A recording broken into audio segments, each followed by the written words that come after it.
right. Good afternoon. Thank you all for joining the fourth episode of our Marketing Masters webinar series. So just a quick bit of housekeeping before we really get into the crux of it. If you do have any questions, please use the Q&A tab of our webinar today to type through your questions.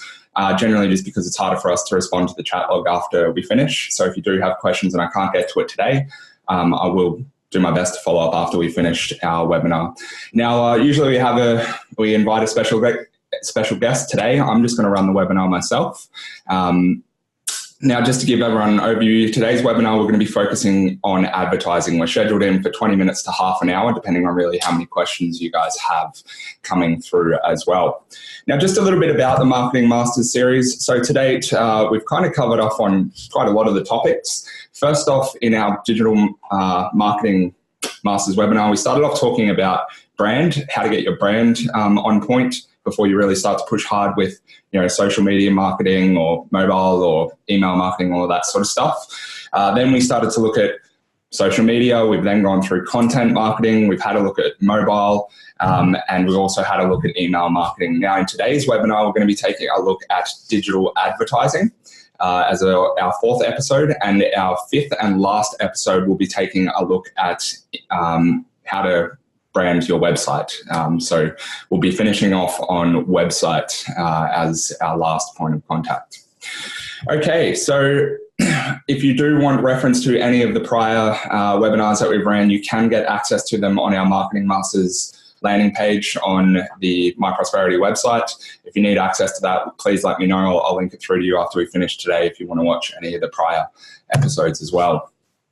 Okay, so today we're going deep into advertising. Now, I'm going to first off bring it up a level a little bit, because I'm going to ask the question, and when I ask the question to a lot of our partners, are they advertising in their business at the moment? Most partners are saying no, they're not paying for any advertising, they're not doing advertising on social media or whatever it may be, and it's something that's left up to the firm internally. Now, I feel like in the past 4.5 years that I've been working in this industry, the word advertising and generally marketing as a whole, a lot of firms, they just have a bad taste to it. So they don't, they've looked at it and just gone, oh no, I don't want to do marketing, especially in accountants. I think it's just the way that they think. It's just got kind of a bad name across the industry. Now, that's definitely not the case. Now, what advertising should be about is, first off, underpinning all advertising is understanding your value proposition, right? As a business, the value that you provide to the end households. Get loud and proud about what you can do within your business and why your business exists. And at the end of the day, all of us have a business that exists because we are here to help people. Most people are here to help people. So first off, before you really start getting hard into advertising and just marketing in general, just make sure that your business knows that core of what you're trying to do. You're proud of why you're trying to do it as well, is just kind of key, because you'll notice that it starts to flow through to all of your marketing. And I see a lot of partners that are doing a lot of marketing and advertising. You can see that the core of their business really flows through, and that's really what you should be aiming for, bringing to life your core values and being loud and proud and exposing that to as many people as possible. All right, so today we're going to be looking at two different methods for advertising. Now, first off, we're looking at search-related traffic. So that's paying for advertising through the likes of, say, Google. And what that means is essentially when someone's saying, hey, I'm looking for a financial planner in Toowoomba, they're actually typing in financial planner, and you want your name to be front and center. So we'll look at Google AdWords campaigns and how your business comes up there. Sorry, also Rob, I think, just raised his hand. That's right. I'll definitely get to that after the session. So the first one that we had here is, we're going to be looking at search-related traffic. How do you drive more search-related traffic to your business through Google AdWords campaigns? And we'll be looking at some of the strategies behind that. And then the second we'll be looking at is social traffic. Now, they're two polar opposite things, in my opinion, and I think a lot of people would agree in this particular aspect. I think a lot of firms have got out there, they've created a Facebook account for their business, they've got out there and started pushing out notifications and stuff like that, and it's really not bringing the return that they want within their business. It's not driving new clients through directly. Now, the reason is it comes down to this, right? When you've got a person that's in Google searching for an accountant or a financial advisor, they're looking for someone to provide that service. When they're on social media, people are not looking for an accountant or a financial advisor, okay? Their mindset isn't there. It's more of a persuasion thing when you're on social media. So best way to put it is they're looking to buy if they're searching for an accountant in finance in Google. If they're on social media, they're really not looking to buy. All that you should be doing is trying to, I suppose, and we'll look at the strategies, but keep your name front and center with leads and stuff like that.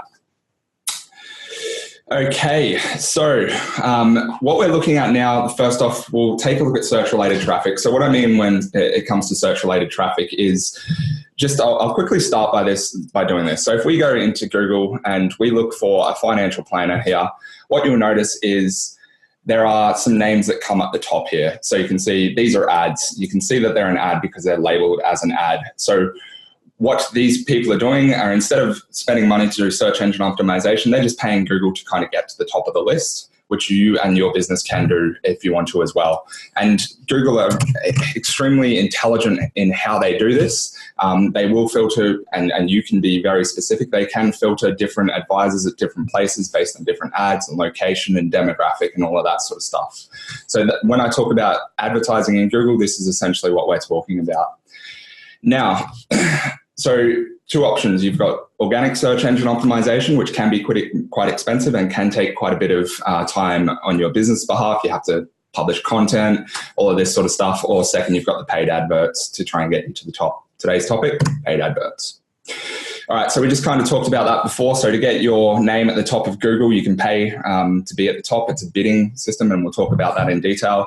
Also, you'll notice that on web pages, you can have images which may have a link to your website and your service and stuff like that, which we'll be taking a look at a little bit later on down the track. Now, when I talk about those images, we're talking about, say, for instance, if you went to the Sydney Morning Herald, you'll notice that there's a banner across the top there. That is a banner advertising a paid advert through Google and through Google Ads. So essentially, you can pay for your advertising to get at the top of some of these banners, and we'll be taking a look at that as we go. All right, so for those of you that are looking to get started with Google Ads, it is a really straightforward process. There's really 5 key steps here. The first one that we're saying is create a Google Ad account. It's straightforward enough. You just type in Google Ads into Google, create an account, and away you go. Second is setting a budget within your firm. So what I'd recommend doing is, as a firm, decide, okay, how much do we want to spend on advertising this month? While we're maybe trying out, let's just spend maybe $2,000 or $3,000 to see what it brings back as a bit of an experiment. So set a budget to begin with. Third, you're going to write a campaign. So it's really just creating that little banner ad, and I'll give you some tips on how to write those ads and what you should be looking to aim for. Fourth is set your target market. So Google Ads is fantastic. You could say, only show my ad to people when they are in a local vicinity to your business if you want to. So what you don't want is someone in Western Australia, if you're based in Queensland, searching for a financial planner and your ad coming up over there when you have no intention of serving a person that is in Western Australia. So we can definitely look at that as well. And then fifth is monitor and optimize your campaign. So it's not just, I'll get through it, but it's not just, you pay to be at the top. You should be looking at how you can always optimize your ad along the way. So creating an account, straightforward, just go to Google Ads, hit start now. Just one thing to be aware of, getting started with Google is free as well. So it doesn't cost anything to get started with a Google ad. You pay based on how much you want to spend on advertising, and you can decide that on a daily limit. You can pause it at any point in time, you can cancel, there's no lock-in contracts, no nothing. It's very simple. The other thing that's really good about Google Ads is they now have a hotline that you can call and contact someone, which is just something totally different to what we've experienced in the past. I actually manage a Google Ads campaign for my parents' business, and it's fantastic to know that they do have a phone number that I can call, and they're actually quite proactive. They do call us quite frequently and talk about how to optimize our account and to get the most from Google Ads as well, which is really cool. All right, so creating an account, that's straightforward enough. Now, second is setting a budget. So just to give you guys an idea, what I've done here is I've actually created a Google Ads campaign. And then what I've done is I put in a keyword for financial planner in locations for Australia, Brisbane. Now, what it's saying is, on average, I would get roughly 930 clicks of my ad per month.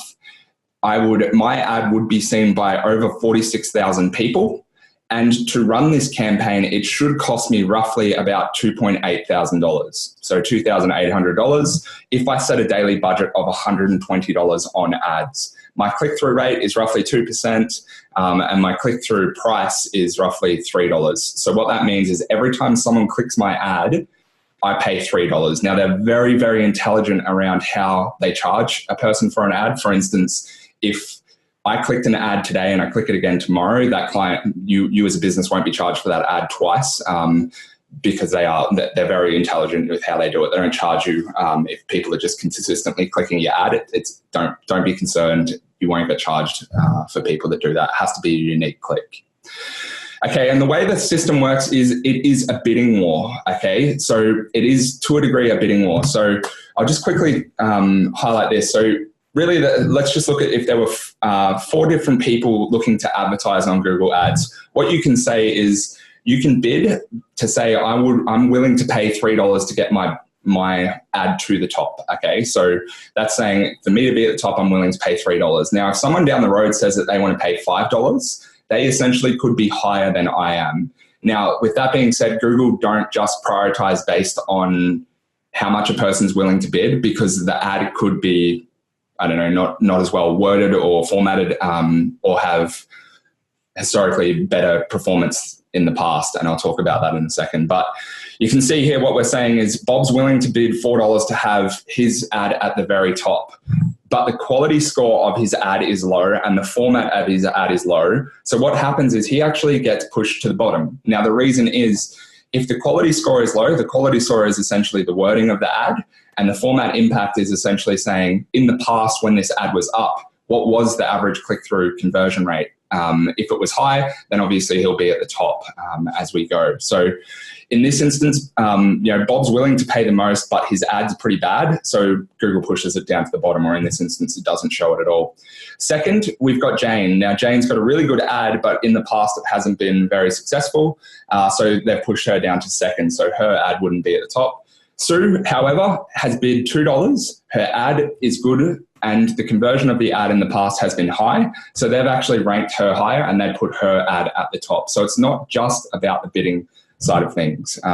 So if you're interested to know more about ad ranks, just do a Google search for ad ranks. It has to do with the click-through rate of the ad. It has to do with the relevance of the ad. It also has to do with the landing page that you're sending the client to as well. So if you're sending them to a good quality page, Google, again, prioritize that higher in the ad space than the likes of a business that isn't.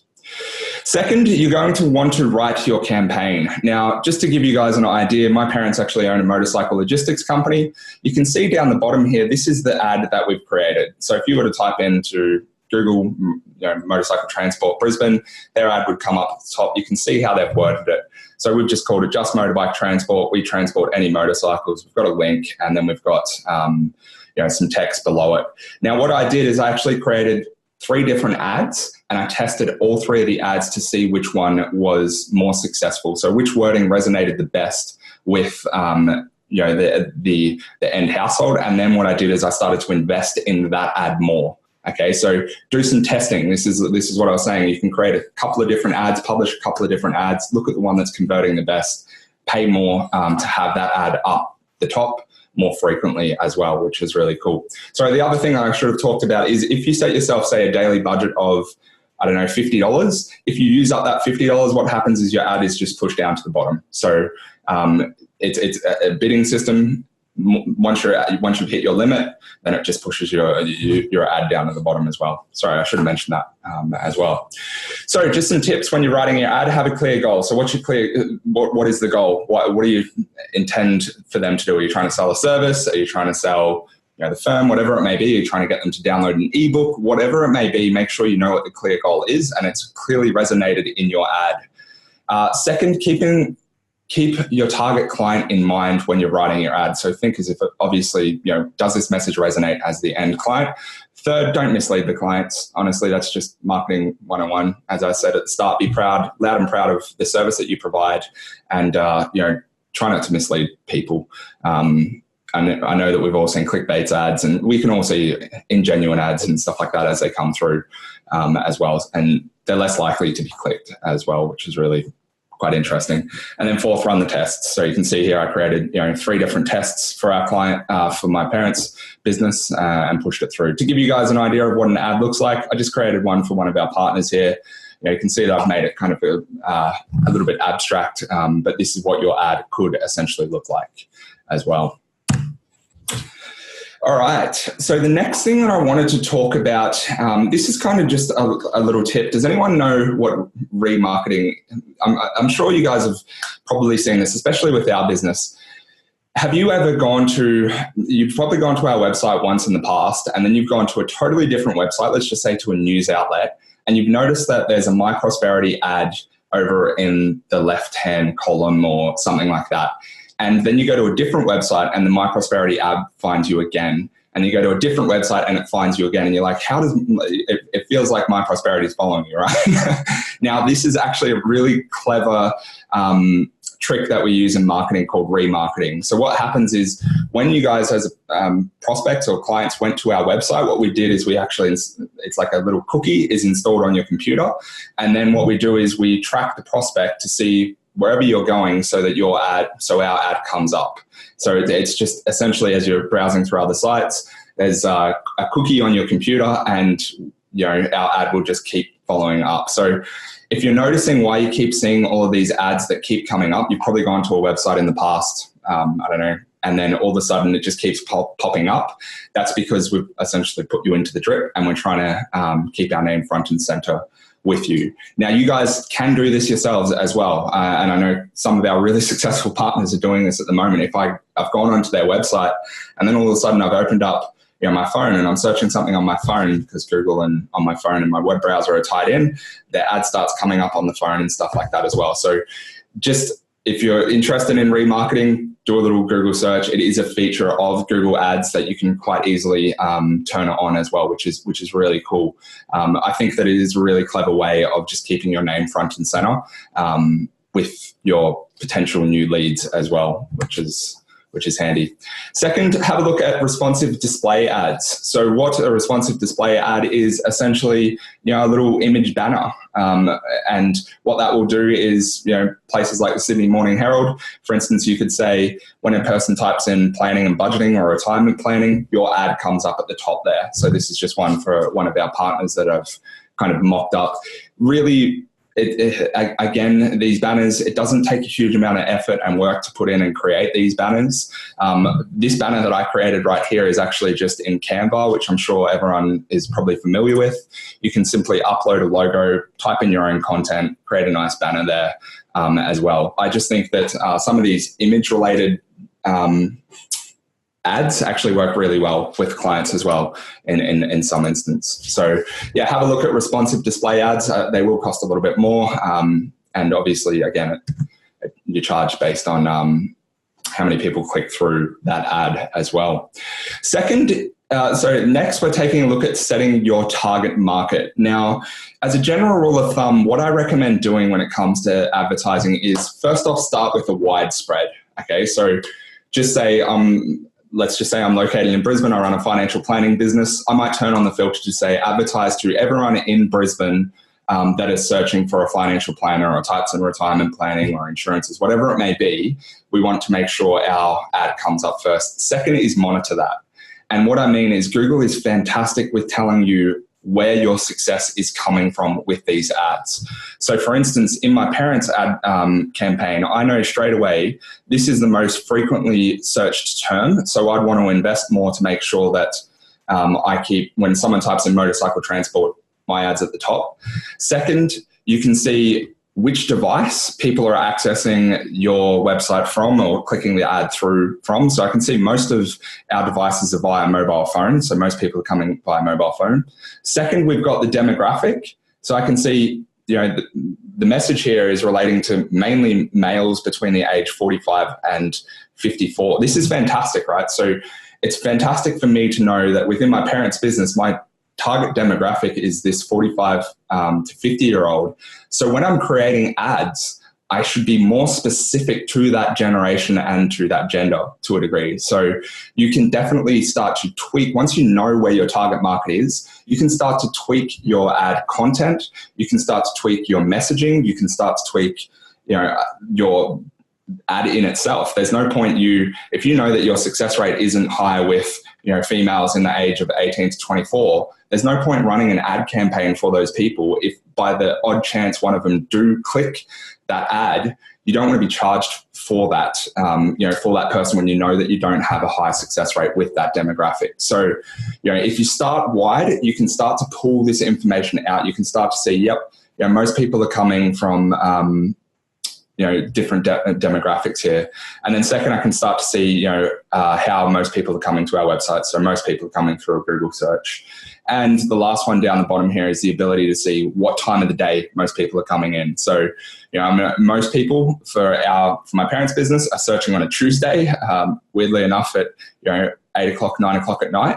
And then second, largely on a Saturday. So what I do in our campaign is I turn up my budget on Saturdays during 12 p.m. to 9 p.m. and same thing with Tuesdays, because I want to be most effective when most people are searching at that point in time for that particular service. So you guys can start to do the same thing. So if you start to monitor it, have a keen eye, you can start to really target your ad campaigns and stuff like that. Again, get out there, start doing it, set yourself a small budget. You'll start to learn all of these little things over time with Google Ads and start to get some really cool insights and tips. Also, the last one there is that locations. So for instance, you can just turn it on and say, yep, I just want to display my ad in Brisbane because that's where my business is based. Let's just say that we were opening up another office in Western Australia. You can maybe turn on the ads in Western Australia and try and target that demographic as well if you want to. So you can definitely be very specific about your targeting when it comes to an ad campaign. Last off is then monitor and optimize. So run tests, always run a couple of different campaigns, look at the ones that are more successful, tweak your content to suit. Again, another tip, change your budget during peak periods. So I just made mention before, I know that Saturdays are big for us, so I'm going to run a pretty high budget during that time and maybe lower during the other times.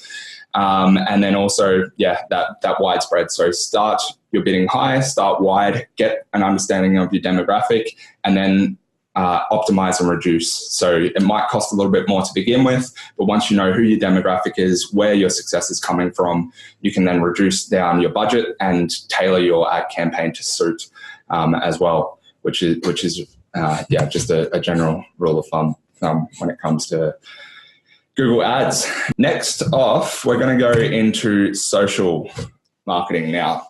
So social media, the approach is different. As I may mention at the start, what you shouldn't be aiming to convert a lead into a client off of a social media account. I think that's probably just a lie that has gone past the industry. I'm not saying definitively you're not going to be successful with it, but I think we can all agree, we've all tried it by now. Social media marketing isn't highly successful within our businesses. Now, it is valuable, right? It is very easy to get on there, push out a post. It is cheap. You can get to your target demographic.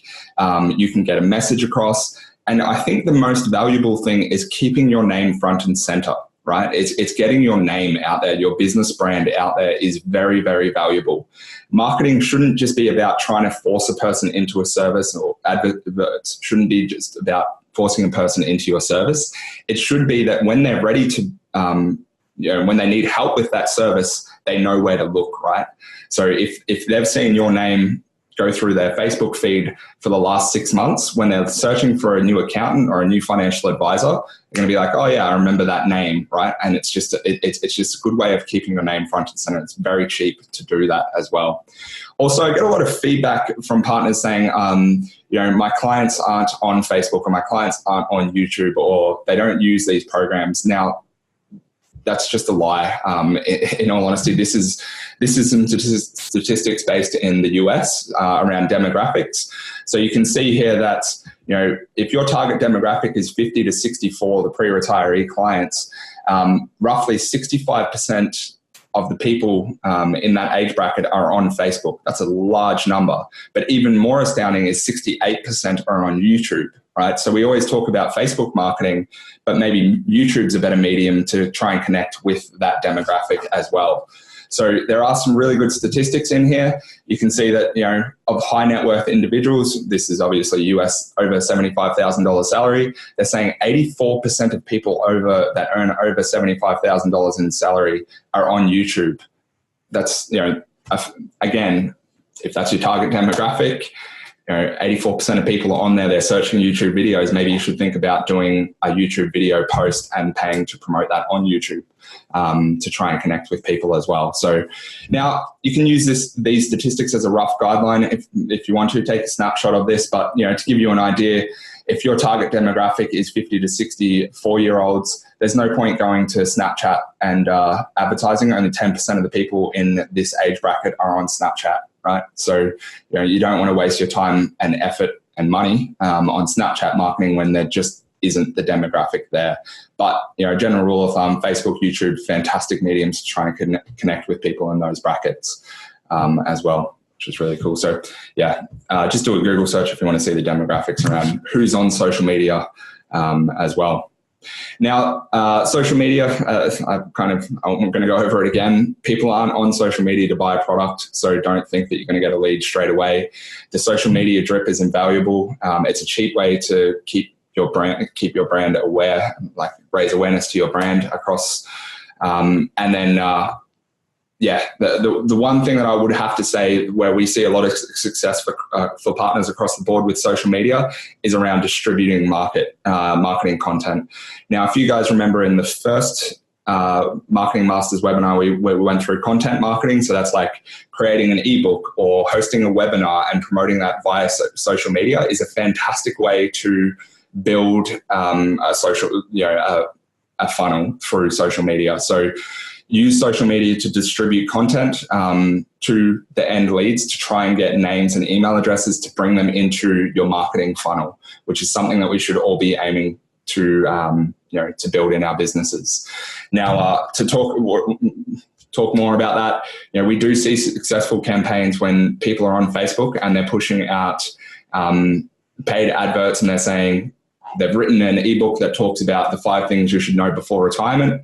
If you're paying to get that out there, it's a piece of content that you give to the end client for free, but it's like an ethical bribe. You're saying to them, to get access to this ebook, I need your name and your email address. Once you've got the name and the email address, then filter into your email marketing and you can start doing direct email marketing to them or pick up the phone and start talking to them more about how you can help, whatever it may be. So the goal should be use social media to build a sales funnel in your business.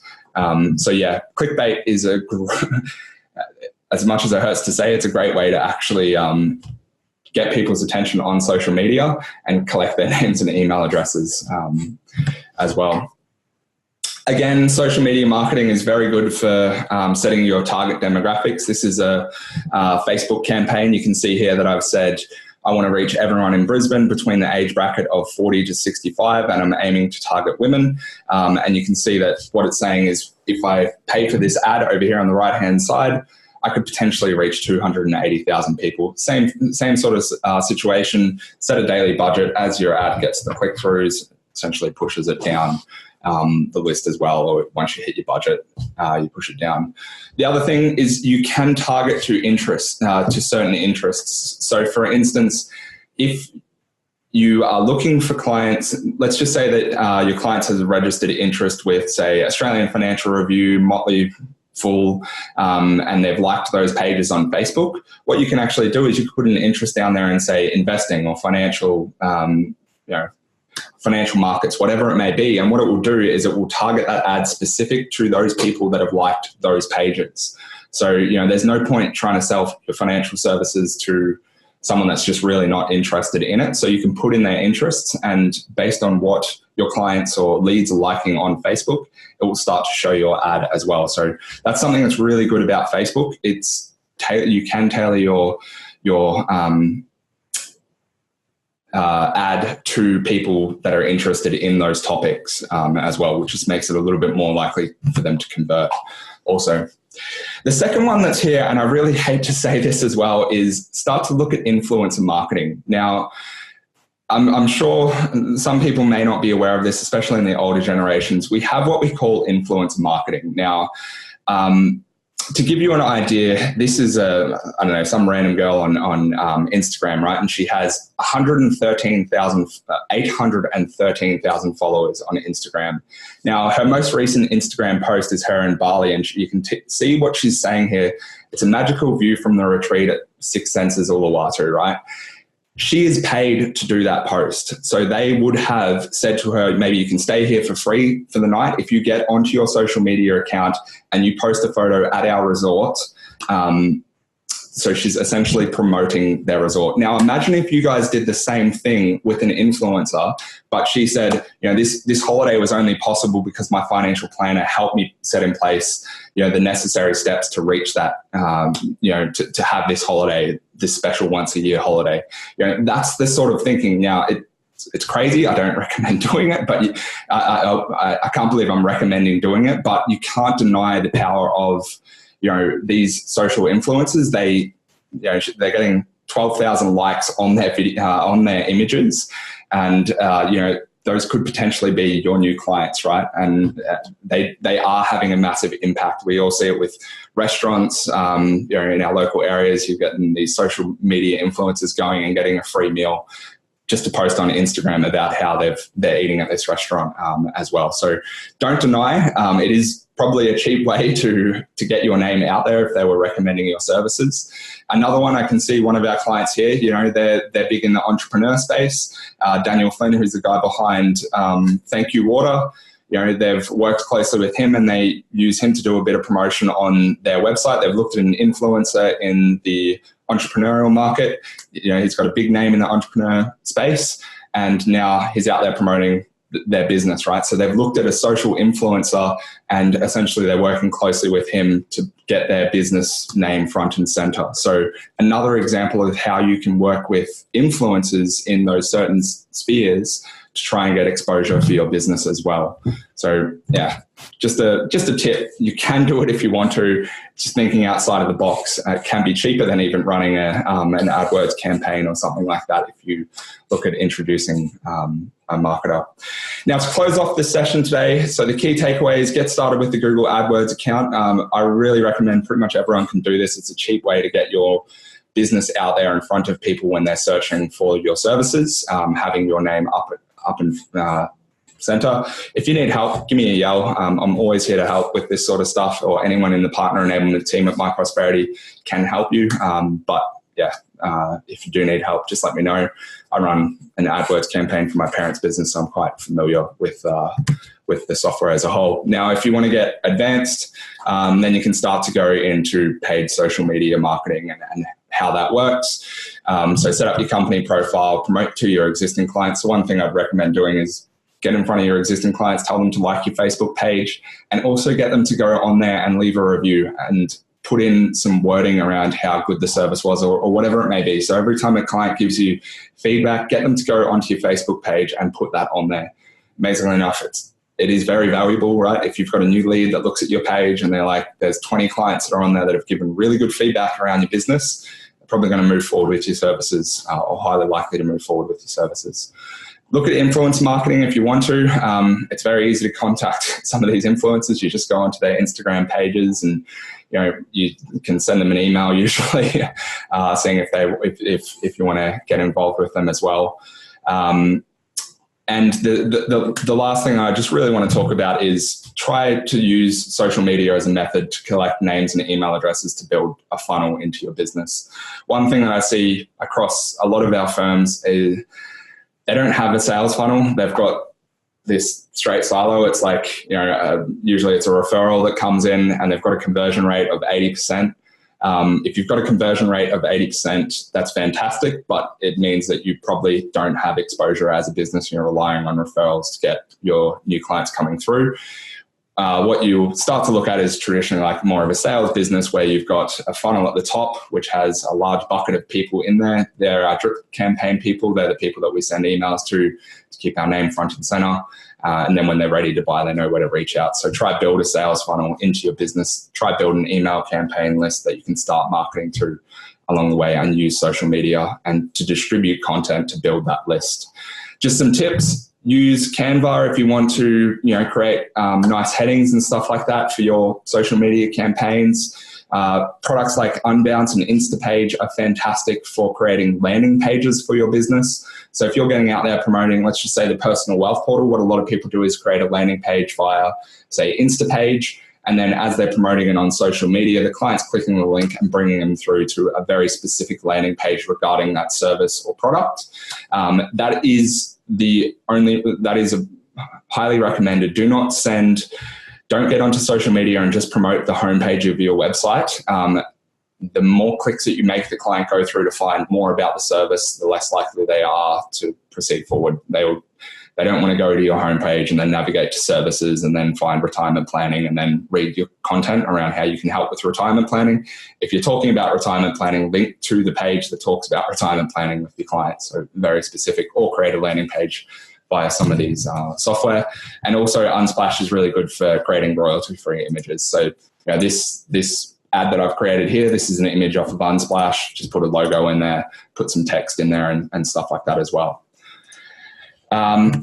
Cool. So that's pretty much everything. So just if you've got any questions, push it through to our chat log our Q&A log here as well. Just some general updates from the MyProsperity team. I've been asked by a couple of partners now just to give some updates. So this month, big one, Stephen Jekyll, our former CTO, is stepping into the CEO role. Also, Chris Ridd, our former CEO, is now stepping onto the board with Marcus Fletcher, who's the investor behind Craig Winkler, which is really cool. Also, for the time being, I'm going to be taking on the partner enablement role for New South Wales while we're still searching for a new staff member on the ground to help out in this space in New South Wales. If you guys do have any recommendations on someone that you think would be good for that role, please get in contact with me at jeremy.johnston@MyProsperity. I'm looking for candidates for our partner enablement team based on the ground in New South Wales. So if you're one of our partners and you're in New South Wales, feel free to reach out to me. I'm here to help you guys in the meantime while we find a new person on the ground. As far as product updates go, Quids has now gone live, which is our fantastic new kids personal wealth portal. So that's free for any pro subscriber in the personal wealth portal as well. Another big one to be aware of is we just moved across to a new method of connecting to Yodlee, which is the feed platform behind the personal wealth portal. Some of the new features that have been implemented because of this move are 365 days worth of transactions when you link in a new bank account. Just to be aware, it can take up to 24 hours to pull through 365 days worth of transactions. Another thing that we're working on at the moment is the ability to choose which accounts you want to sync into the personal wealth portal. And also we've got multi-factor authentication working as well. Just one thing to be aware of, guys, because we've moved across to this new method of collecting data from Yodlee, we are still ironing out some bugs. So please have some patience with us in this space. If you're experiencing difficulties with Yodlee feeds, reach out to our support team today. We're going to be here to help you guys through it. All in all, we know that this move to the new method is going to be a better experience for you guys and your clients down the track. But just be aware, there's just some teething issues that we're working through. Goals have now gone live on iOS as well, and they will be going live on Android devices shortly. We've updated document signing, so we've put some enhancements in there. You can add a message into a document when you send it over to send it to clients and stuff like that if you're using our document signing functionality. General bug fixes, we've just made it easier to take photos of receipts on your phone and scan it into the wealth portal and stuff like that as well, which is really cool. In the pipeline, we're working on a new fact find tool. Keep an eye out for that in the near future. So it's the ability to build your own fact find in the personal wealth portal. And as you send an invite to the client and go through your fact find, it pre-populates the fact find there as well. We're also doing major enhancements to cash flow. We've set a new rules dashboard. We've got splitting transactions, and they're all coming hopefully within the next couple of months as well. And the last one there is the ability to now integrate with Stripe, which is a really cool one. So what will happen is if you're with Stripe, you can link into a Stripe account, and as your clients are in the personal wealth portal, if they hit upgrade, they'll be prompted to go directly to a Stripe portal. They can put in their credit card details, and you can decide how much you want to charge the client for the personal wealth portal. So no more setting up direct debiting facilities if you are charging the software as an optional extra in your business as well. So yeah, definitely the three key ones there. They're in our pipeline at the moment, and what you can expect in the future. All right, guys, so that brings us to the end of our session today. If you do have any questions, please feel free to reach out to me directly at jeremy.johnston@myprosperity. If you need help with advertising or anything like that, just give us a yell. I'll try to help out where I can or point you in the right direction. Also, for our existing partners in the New South Wales space that have tuned in today, feel free to reach out to me whenever you guys need help with anything MyProsperity related. As well, if you're not a MyProsperity partner, reach out to our team at info@myprosperity as well, or directly through our website. Thank you all for tuning in. Have a good afternoon.